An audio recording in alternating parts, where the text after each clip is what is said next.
कैदी नंबर 100 वेद प्रकाश शर्मा।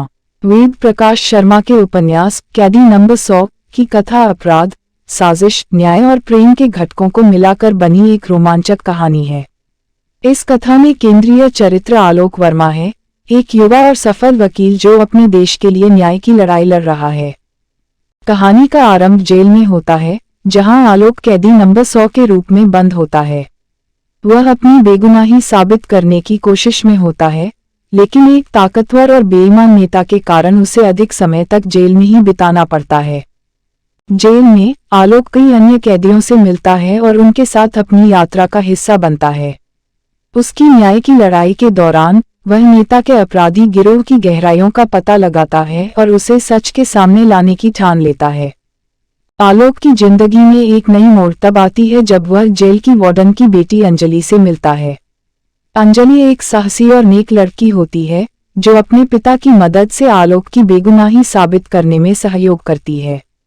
धीरे धीरे आलोक और अंजलि के बीच प्रेम का रिश्ता विकसित होता है और वे दोनों एक साथ न्याय के लिए संघर्ष करते हैं। आलोक को अपनी बेगुनाही साबित करने में मदद करने के लिए अंजलि और उसके पिता के अतिरिक्त एक रहस्यमयी व्यक्ति भी उसकी मदद करता है। यह रहस्यमयी व्यक्ति कोई और नहीं बल्कि एक पूर्व पुलिस अधिकारी होता है, जो नेता के अपराधों को खोलने के लिए अपनी जिंदगी बचाने की कोशिश कर रहा था। संघर्ष के दौरान आलोक और अंजलि विभिन्न कठिनाइयों का सामना करते हैं, लेकिन अंततः वे अपनी निश्चयशीलता और साहस के बल पर नेता और उसके अपराधी गिरोह को पराजित करते हैं। न्याय की जीत होती है और आलोक को अपनी बेगुनाही मिल जाती है। कैदी नंबर 100 की कहानी न्याय, सत्य और प्रेम की जीत की कहानी है।